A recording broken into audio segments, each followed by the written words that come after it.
Not every band can be the Rolling Stones or The Who and still be rocking out half a century later. From clashing egos to personal issues and disputes over money, these bands couldn't stand the test of time, and their breakups got ugly fast. Led by the soaring vocals of frontman Steve Perry, Journey went from mid-level band to superstardom thanks to such hits as Don't Stop Believin' and Open Arms. But that success came at a cost. Burned out after years on the road, Perry performed his final show with Journey in 1987 and then walked away. While his exit irked the rest of the band, Perry felt he had no choice. In 1995, he told the Spokesman Review, "At the end of that tour, I honestly had to stop. I was suffering from serious fatigue, job burnout, and all sorts of other things happening in my personal life as a result of a 10-year burn." He returned to Journey in 1995, but the reunion didn't last long. He quit again in 1998, this time for good. Perry's bandmates responded by hiring a sound-alike singer, Steve Ajeri. After voice problems forced Ajeri to part ways with Journey in 2006, he was replaced by Filipino singer Arnel Pineda, who was discovered by Journey guitarist Neil Schon after seeing a YouTube video. Meanwhile, the relationship between Perry and his former bandmates turned ugly in 2022 when he filed a lawsuit against Schon and keyboardist Jonathan Cain. He aimed to invalidate their trademark registration of the band's title, claiming it invalidated an earlier partnership involving him. Perry withdrew the suit the following year, indicating an apparent thaw in his feud with his former bandmates.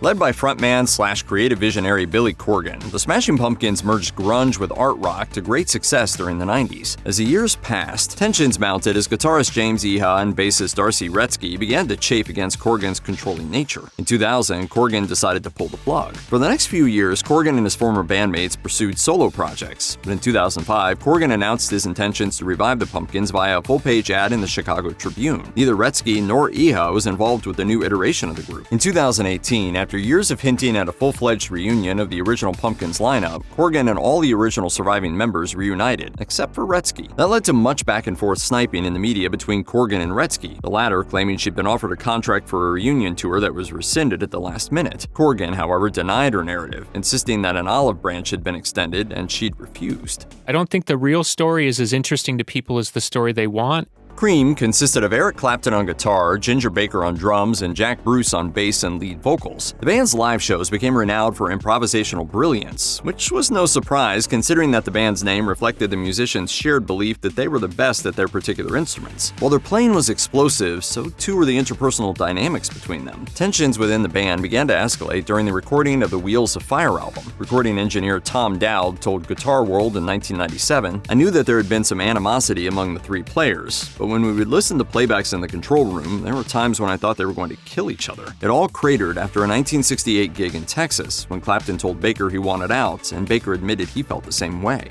It was just the end of it. Baker, who died in 2019, told Guitar World, "We decided for different reasons that it was all over. When Cream died, it died. Short of murder, we couldn't solve a problem between us." It's easy to forget that the Beatles' reign over popular music lasted a mere 6 years, from the Mop Tops' breakthrough trip to New York City in February 1964 to the band's bitter demise. In April 1970, Paul McCartney was the first to publicly declare he'd left the band. The news reportedly infuriated John Lennon, who'd privately announced his own decision to quit more than 6 months earlier, but agreed to keep it quiet until the band signed a new record deal. McCartney drove the final nail in the coffin by including a Q&A with his debut solo album McCartney, in which his answer to whether he missed the Beatles was a terse no. Blame was quickly placed, with some believing Lennon's wife Yoko Ono influenced him to exit. Others pointed the finger at divisions that formed after Lennon insisted on hiring attorney Alan Klein. Regardless, McCartney launched a lawsuit to dissolve the band as a corporate entity, a bitter legal battle that took 4 years and burned through millions. In late 1970, Lennon slammed McCartney in a scorched earth interview with Rolling Stone, telling the outlet, "Paul would say, 'Speak to my lawyer. I don't want to speak about business anymore,' which meant I'm going to drag my feet and try and you." It was depressing. And not knowing whether I was going to continue in music, that was kind of depressing. McCartney was no less indignant when interviewed for the book Paul McCartney many years from now. He said of Lennon and Ono, "Thank God they're not in my life anymore. It was all very acrimonious and bitter." In the late 60s and early 70s, Creedence Clearwater Revival enjoyed a brief run as one of America's most successful rock bands, thanks to frontman John Fogerty's knack for writing catchy hit songs. As the band's popularity increased, the other members grew envious of Fogerty's high profile. That was particularly true of Fogerty's brother, rhythm guitarist Tom Fogerty, who left the band in 1971. CCR then continued as a trio, making one more album before calling it quits in 1972. As Fogerty recalled in an interview with Dan Rather, he'd been oblivious to the others' animosity toward him. The breakup was very upsetting, certainly. A huge problem, however, arose due to the restrictive contract he'd signed with Fantasy Records, which gave label owner Saul Zaentz ownership over all his CCR songs. When Fogerty's third post-CCR solo album, 1985's Center Field, became a comeback hit, he found himself in the midst of an absurdly bizarre situation. Zaentz sued him for allegedly plagiarizing one of his old songs that Fantasy Records now owned the rights to. Fogerty ultimately felt betrayed when he learned his former bandmates had sold their voting rights to Zaentz. He told The Guardian, "The fact that every one of those people could turn their back on me at some point was unthinkable." Ever since Oasis burst onto the scene in the early 90s, the success of the band's Beatlesque hits was equaled only by reports of fierce animosity between brothers Liam and Noel Gallagher. Despite building a world-class musical enterprise together, the Gallagher brothers just couldn't get along. It was on full display during a multitude of interviews where they would brutally trash each other, like this one where Liam snapped, "You've had too many gin and tonics, sit the f*** down." An even clearer example of the bad blood was the time they got into it during a recording session, which culminated in Noel cracking Liam across the head with a cricket bat. The band's nasty breakup occurred during their 2009 tour. The tour had been fraught, with the brothers kicking things off with a fistfight and traveling to and from their concerts separately. It all derailed backstage before Oasis was set to take the stage in Paris. When Liam went to his dressing room and returned to the rest of the band with a guitar, Noel said during a 2011 press conference, he came back in and he was wielding it about like an axe. He was quite violent. It was an unnecessarily violent act and he nearly took my face off. Since then, the brothers have continued to viciously insult each other. You watch each other. So if he was on here, did you watch him on here? No. Oh, so, but he watches you? Oh, he's obsessed. In 2024, however, the Gallaghers seemingly buried the hatchet, announcing Oasis would reunite for a summer 2025 reunion tour. A pop-rock trio with a twist of reggae, the Police erupted in the post-punk new wave scene of the late 70s. By the early part of the next decade, the band regularly topped the pop charts with hits like Every Breath You Take and Wrapped Around Your Finger. On the heels of their biggest success, the Police called it quits, with frontman Sting embarking on his successful solo career. We stopped at the absolute peak, and that was really because of his lusts for a solo career. In a 2022 interview with Mojo, Sting explained that as writer of the band's mega hits, he was raking in more money than guitarist Andy Summers and drummer Stuart Copeland due to publishing royalties. It had not gone unnoticed by his bandmates, who wanted a slice of that publishing pie, leading to battles over whose material to include on albums. Sting told the outlet, "My frustration was I would have written an album's worth of material, but also had to entertain these other songs that were not as good. Explaining to someone why their song isn't working is a bit like saying their girlfriend's ugly. That pain was something I didn't want to go through anymore." While the band reunited in 2007 for a lucrative reunion tour, Copeland is insistent there won't be another. The drummer told Mojo in 2024, "There's at least a 0.1% chance of it ever happening." Led by frontman, guitarist, and songwriter Paul Westerberg, the Replacements became critical darlings in the 80s, teetering on the cusp of major success, but without ever quite getting there. A big reason for that was the band's apparent gift for self-sabotage and excessive alcohol consumption, both of which were factors in exacerbating growing frictions within the band. Those tensions erupted during a disastrous 1991 gig in Chicago's Grant Park, when the band broke up on stage during a performance filled with shouting and insults. Speaking with the Chicago Tribune, both Westerberg and bassist Tommy Stinson revealed they'd already agreed that it would be the band's swan song. Westerberg told the outlet, "We wanted it to be magical, and when it wasn't, it was like, well, that's par for the career, I guess. When you want it to happen, it never does." Westerberg and Stinson revived the Replacements in 2013 and began performing live for the first time since Grant Park. In 2015, in the midst of a set at a proto music festival, Westerberg announced it would be their final concert.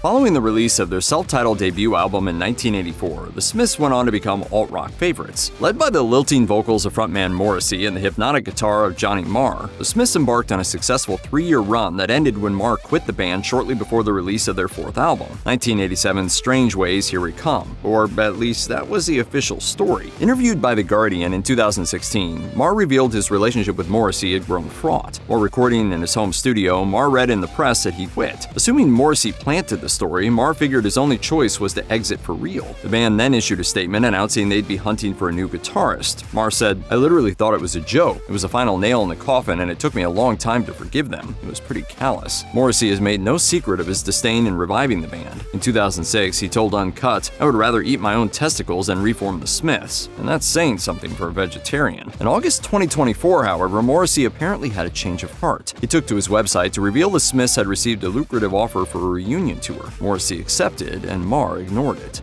The Eagles' soft rock sound masked a snake pit of battling egos, wild excess, and non-stop infighting. The band ultimately broke up in 1980 in the midst of a benefit performance for Senator Alan Cranston. At the center of it all was long-simmering resentment from guitarist Don Felder toward co-founders Don Henley and Glenn Frey. Felder felt that Henley and Frey saw themselves as more talented than he was. The success of the band absolutely rested on that magic ingredient of Glenn Frey and Don Henley. As Frey told Mark Shapiro for his book The Story of the Eagles, The Long Run, his impression that Felder disrespected Cranston during a meet and greet led to a pre-show altercation that carried to the stage. Frey recalled, "We were on stage and Felder looks back at me and says, 'Only 3 more songs till I kick your ass, pal.' And I'm saying, 'Great, I can't wait.' We're out there singing Best of My Love, but inside both of us are thinking, as soon as this is over, I'm gonna kill him." That was when I knew I had to get out. In 1982, Frey told People magazine that the band would never reunite. He quipped, "I just rule out the possibility of putting the Eagles back together for a Lost Youth and Greed tour." He ate his words when the Eagles did just that with a 1994 MTV reunion special, released as the Hell Freezes Over album and followed by an accompanying tour.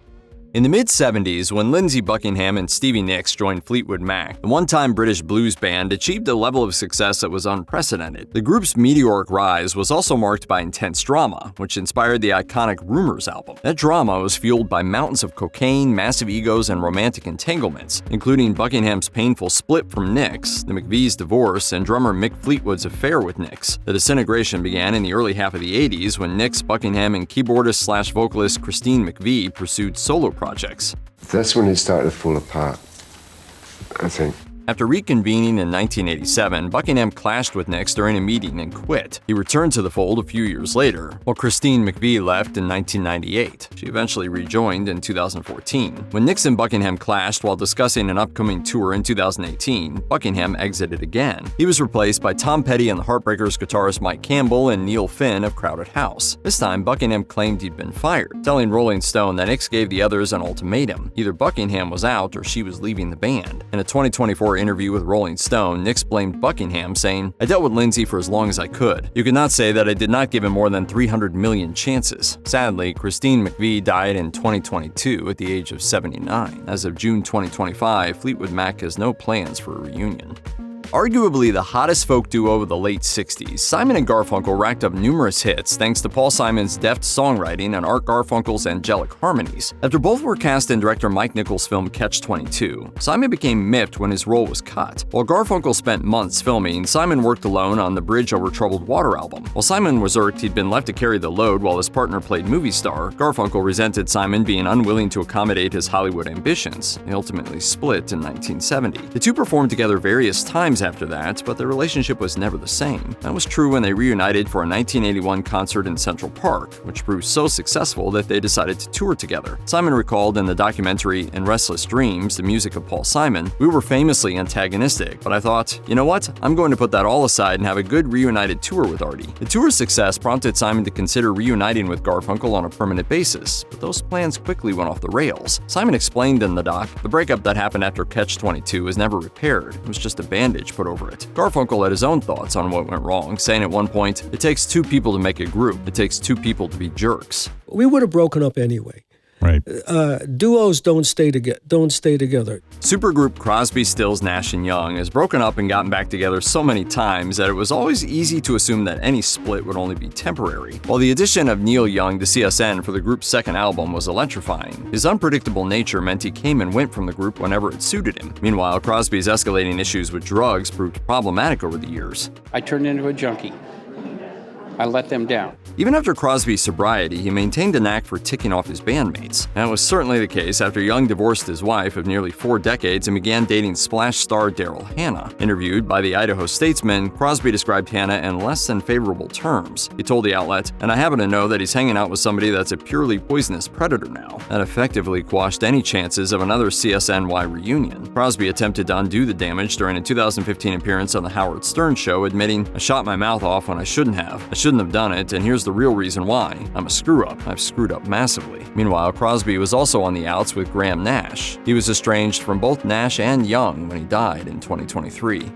Founded in the mid-70s, the Talking Heads' original lineup consisted of David Byrne on guitar and vocals, Chris Frantz on drums, and Tina Weymouth on bass. Keyboardist Jerry Harrison joined later. Byrne's quirky stage persona and knack for writing hits brought the group success throughout the 80s, until Byrne announced the band's breakup in 1991. The band's split, however, was a shock to Frantz and Weymouth, who discovered the news in a newspaper article. In 1992, Frantz told the Los Angeles Times, "As far as we're concerned, the band never really broke up. David just decided to leave." The Byrne-less band soldiered on, first as Shrunken Heads and then the Heads, enlisting singer Jeanette Napolitano. In 2020, Frantz told The Guardian that he'd approached Byrne about a reunion, and that Byrne said he'd think about it. Frantz later recalled, "The following Monday I got an email saying, 'I've told you before and I'll say it again for the last time. I will never reunite with the Talking Heads. Please don't bring this up again.'" Looking back at the acrimonious split 3 decades later, Byrne has come to concede he could have dealt with things much better than he did. He admitted in a 2023 interview with People, "As a younger person, I was not as pleasant to be around. I think the end wasn't handled well. It was kind of ugly."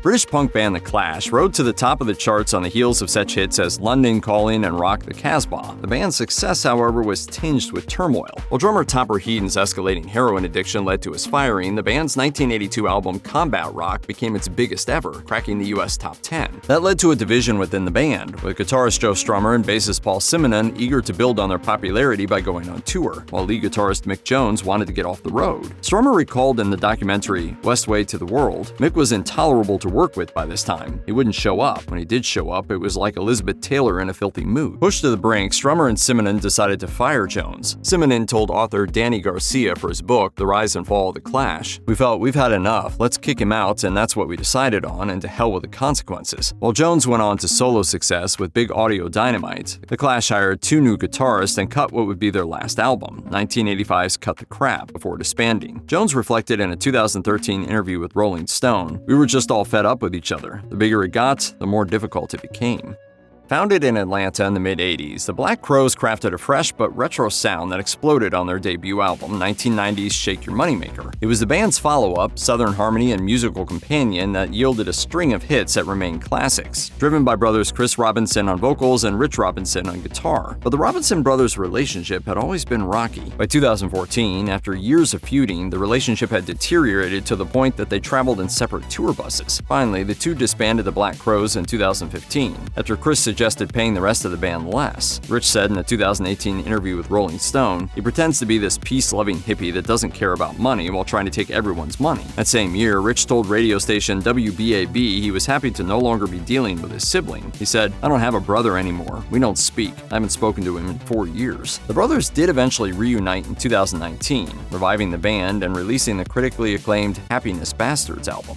I said some horrible things. You said some bad things. I was in a negative place. But you know what? I've apologized to Rich about that. Van Halen has a unique place in rock history for experiencing messy, contentious splits from not just one, but 2 different frontmen. Led by singer David Lee Roth during the late 70s and early 80s, the band racked up an impressive stream of hits until Diamond Dave parted ways with the band in 1985 to pursue a solo career. "I got a beautiful band, man, and I got a real great future." The band then tapped Sammy Hagar as new frontman in 1985, ushering Van Halen into a whole other era. Hagar's time with the band came to a screeching halt in 1996, when he was fired unexpectedly. Roth, who'd bombed as a solo artist, was invited back into the fold. That reunion attempt, however, ultimately proved to be disastrous. Bottom line, his work ethic sucked. In 1998, the band hired extreme singer Gary Cherone. A few years later, he was out, reportedly parting amicably. Another reunion with Roth in 2000 quickly flamed out, followed by a failed attempt to enlist Ozzy Osbourne to join Van Halen. Roth and Hagar then teamed up for a joint tour in 2002 without Van Halen. Hagar agreed to rejoin in 2003, but old tensions resurfaced during their tour, and Hagar exited for the second time in 2005. The band then reunited with Roth again for a 2007 tour, which kicked off a decade-long run of performances together. Sadly, in 2020, Eddie Van Halen died at age 65, leaving the future of Van Halen in doubt.